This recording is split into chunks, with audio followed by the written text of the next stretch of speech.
Always also remember that the client is usually the culprit. I always start there. That's 9 out of 10 times the client is usually the problem. And heck, is the radio on? Everybody laughs at this when I talk about this, but a lot of times on laptops, people turn the radio off.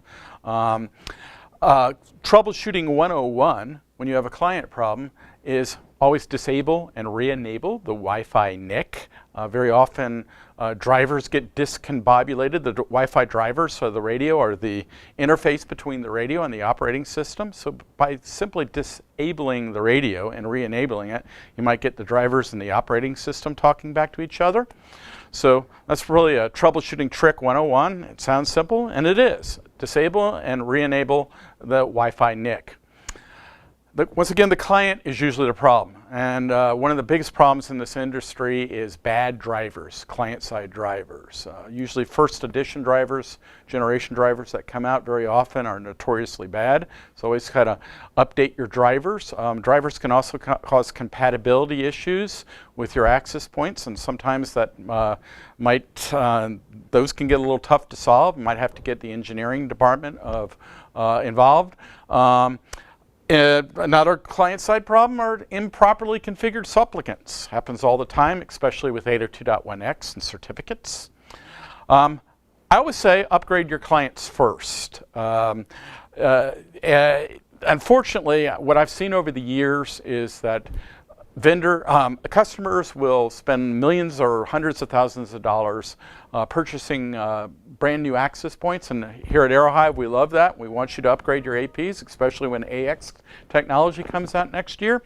But you should also upgrade your clients, and unfortunately a lot of time people hang on to their legacy clients. So sadly, client-side technology updates are slow, but you should upgrade your clients when you upgrade your infrastructure as well. Is technology backward compatible? Well, we always think of everything in 802.11 technology is supposed to be backward compatible, but in reality, that doesn't always happen. There are fields in certain wireless frames called information elements that sometimes cause problems for client-side drivers. 802.11r is an example of that. When you turn on 802.11r on APs, some legacy clients might just not know how to handle that information. Even though everything's supposed to be backwards compatibility, sometimes when new features are enabled, sometimes we have problems. So that's another reason to also upgrade your clients. I always get asked, is there a big magical list somewhere about all client-side capabilities? Not really, but I'll point you to a good one. Maintain from a friend named Mike Albano. And that's his web address right there, where it has a list of a lot of the popular clients, including packet captures of all these clients and all their capabilities. And you can contribute to this as well, so I encourage you to check this out. Okay, so let's face it, clients aren't always happy at 2.4 gigahertz. 2.4 gigahertz can be a disaster zone. There's only 3 usable channels. It's absolutely impossible to prevent code channel interference because there's only 3 channels. You always have a low SNR.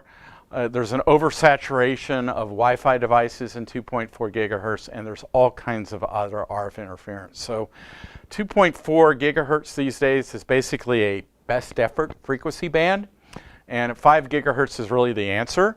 There's a lot more channels available to you in 5 gigahertz, and there's possibly more coming in the future.